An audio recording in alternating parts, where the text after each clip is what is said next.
क्या घटना घटी? गरुण को हो गया अभिमान। काय बात का? भगवान ने कहा गरुण जी से, गरुण जी तुरंत तैयार हो। बोले जाना है कहाँ? हाथी को बचाने। तो गरुण जी भी बोले बताओ, जब भी जल्दी कोई काम होता तो इनको हम ही काम आते हैं, हमारे बिना इनका कोई काम नहीं होता। भगवान ने कहा एक को अभिमान हुआ था तो पानी में डूबा, वो हाथी था, ये तो पक्षी है, तो उसको बाद में बचाएंगे, पहले इसी को बचाएं। तो ध्यान से सुनना भैया, भगवान इतने जल्दी क्यों आए? भगवान इतने जल्दी इसलिए आए कि पक्षीराज को ये अभिमान था कि जितनी वेग से मैं उड़ता हूं इतनी वेग से कोई उड़ नहीं सकता। तो आज भगवान ने पक्षीराज गरुड़ को अपने पैरों में फंसाया और इतना तेज भागे कि गरुड़ को जो अभिमान था पसीना आ गया। राम राम, हमसे तेज तो भगवान भी भाग लेते हैं, इसलिए भगवान इतना तेज आए हैं।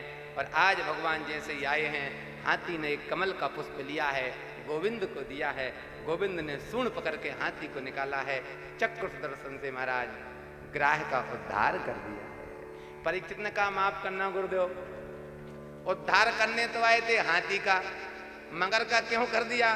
बोले देखो भैया, भगवान भक्त का उद्धार पहले करते हैं।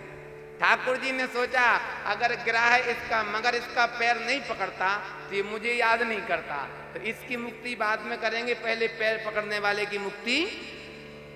इसलिए भैया हमारे सनातन धर्म में ब्राह्मण साधुओं के पैर पकड़ते हैं। जो ब्राह्मण साधुओं का पैर पकड़ता तो भगवान उन ब्राह्मण साधु की मुक्ति बाद में करते, पैर पकड़ने वालों की पहले करते।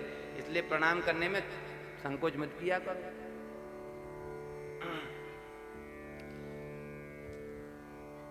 इसके बाद कथा आती है समुद्र मंथन की।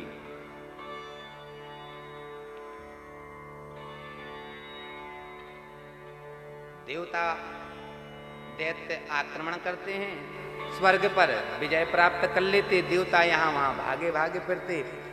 एक दिन भगवान के पास रोते रोते गए तो भगवान ने कहा ये क्या बार बार तुम हो तो भाई भाई? देवता और दैत्य एक ही पिता की संतान है। महाराज कश्यप मुनि हैं, उनकी 13 पत्नियां हैं। एक पत्नी जिसका नाम है दिति, उसके दैत्य, और अदिति के देवता।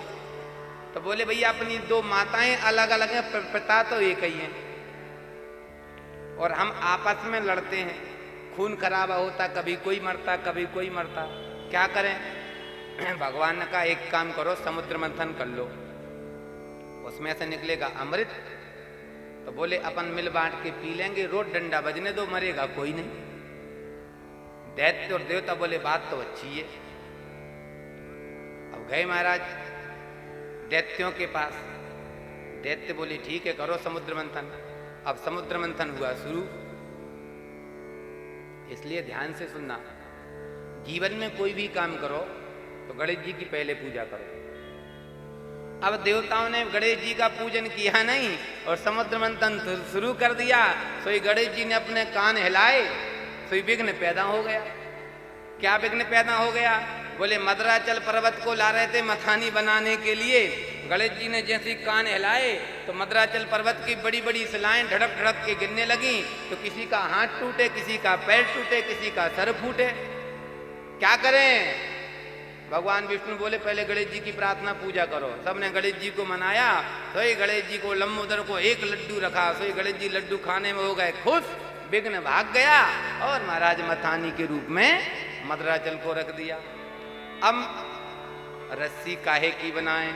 तो बासुकी नांग को ले आए रस्सी बनाने के लिए। भगवान ने देवताओं को समझा दिया था जब मद्राचल पर्वत का घर्षण होगा तो बासुकी नाग के मुख से जहर निकलेगा। तो देवताओं से कहा तुम पीछे लगना। भगवान ने कह दिया अगर तुम सीधे जाके पीछे लगोगे तो दैत्य कहेंगे नहीं हम पीछे नहीं लगेंगे, हम क्यों पीछे लगें? तो भगवान ने पहले समझा दिया था देवताओं से, तुम कहना हम मुंह के आगे लगेंगे, मुंह की तरफ लगेंगे। तो जैसे देवता आए और मुंह की तरफ लग गए तो दैत्य बोले ये देख लो, अमृत निकला नहीं, होशियारी पहले से। क्या हुआ? बोले सर्प की पूंछ अमंगल होती है, इसलिए हम अमंगल को नहीं पकड़ेंगे। तो देवता बोले सर्प का मुख थोड़ी ना मंगल होता, वो भी तो अमंगल ही होता है। अरे चाहे जो कुछ हो, हम मुंह की तरफ लगेंगे। देवता तो चाहते थे, मुख की तरफ लग गए दैत्य, पूंछ की तरफ लग गए देवता। और जैसे ही घर्षण हुआ तो महाराज एकदम ज्वाला गरम गरम निकलती है बासुकी नाग के मुख से।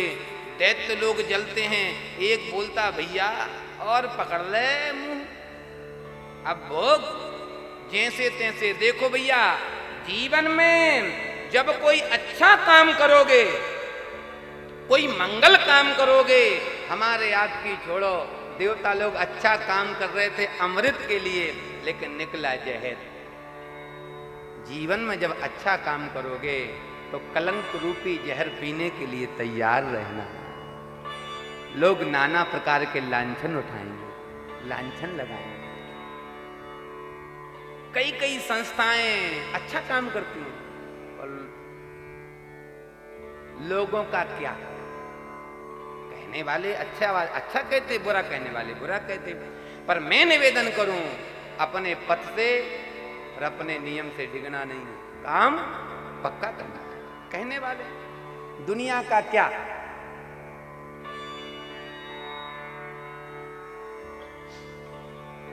भैया सबसे पहले निकला क्या? जहर। अब जैसे जहर निकला तो अब जहर को देख के सब भागे। जहर को कौन पिए? भगवान के पास गए, बोले भोले बाबा के पास ले जाओ। और जैसे ही शंकर जी के पास गए, शंकर जी को प्रणाम किया, बाबा प्रणाम, आओ देवताओं, दैत्यो कैसे आए? बोले बाबा हम लोगों ने समुद्र मंथन किया है तो उसमें से प्रसाद निकला है। हमने सोचा पहली चीज जेठे बड़ों को देना चाहिए, आप हम सब में बड़े हो। तो शंकर जी बोले देखो भैया क्या लाए हो? बोले बाबा जहर निकला है। तो शंकर जी जैसे जहर का ततः करतली कृत्वा व्यापी हाला हलम विषम, जहर को पीने लगे।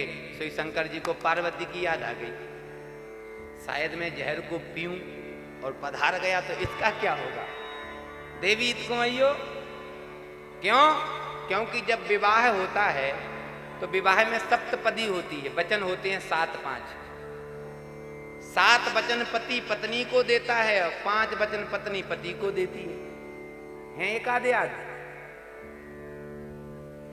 अब डीजे की धुन पे नाचोगे तो कैसे काम होगा? देखो भाई, शंकर जी ने सोचा जब जीवन में कोई बहुत बड़ा निर्णय लो तो उस पत्नी से पूछो ऐसा लें या ना लें, करें या ना करें। तो शंकर जी ने सोचा पार्वती से, देखो पहले पार्वती का नाम था अंबा। हे अम्ब, मैं जहर को पीऊं या ना पीऊं? तो एक बात बताओ, दुनिया की ऐसी कौन सी पत्नी होगी जो अपने पति से कहे कि जहर पी लो? पार्वती सोच में पड़ गई, मैं कैसे कहूं बाबा से कि आप जहर को पियो? तो महाराज पार्वती अम्बा कहती हैं, नाथ अगर जिस वस्तु से दुनिया जले और अगर उसका आप पान करोगे दुनिया बच जाए तो आप पी लो। शंकर जी ने कहा तुम विधवा हो जाओगी। बोले बाबा अगर लाखों की जान बचती है मैं होने को तैयार हूं, तो ध्यान देना। शंकर जी बोले जो जगत के बारे में सोचे वो अंबा नहीं हो सकती, जगत के बारे में सोचने वाली तो जगदम्बा होगी। बोलो जगदम्बे मैया की। पार्वती मैया का नाम जगदम्बा पड़ा है। और ततः कर तली कृत्ता व्यापी हाला हलम विषम। शंकर जी उस जहर को जैसे ही पी तो अब महाराज जैसे ही मुंह के अंदर रखा गले तक पहुंचा, याद आ गई राम राम राम राम, मेरे हृदय में तो रघुनाथ जी विराजमान है। और जहर अंदर तक चला गया तो हमारे रघुनाथ को कष्ट ना हो जाए। अगर अंदर ले जाते तो रघुनाथ को कष्ट होगा और बाहर उगलते हैं तो दुनिया जल जाएगी, क्या करें। सोई भैया शंकर जी ने सारे के सारे जहर को अपने कंठ में रख लिया। भगवान शंकर का कंठ नीला पड़ गया है, भगवान शंकर का नाम पड़ गया। बोलो नीलकंठ भगवान की जय हो। और भैया इसके बाद समुद्र से मदरा निकली है। दैत्य बोले हमारे लिए, भगवान ने कहा दे दो। अब भैया जो पीते होंगे समझ जाना किस खानदान के। मदरा पीना मनुष्यों का काम नहीं, दैत्यों का काम है।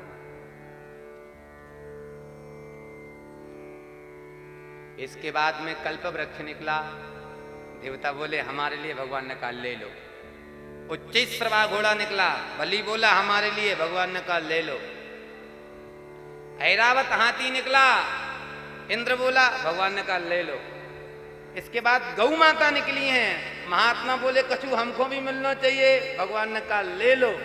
इसके बाद कौस्तुभ मणि मिली है, अब भगवान बोले हम भी तो मेहनत कर रहे हैं, कुछ हमको भी मिलना चाहिए, भगवान को कौस्तुभ मणि दे दी।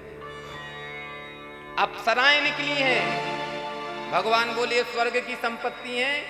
दैत्यों से कहा तुम राजा बनोगे तो तुम भोग करना, देवताओं से कहा तुम राजा बनोगे तो तुम भोग करना। बोलो संत भगवान की श्री राम जय राम जय राम।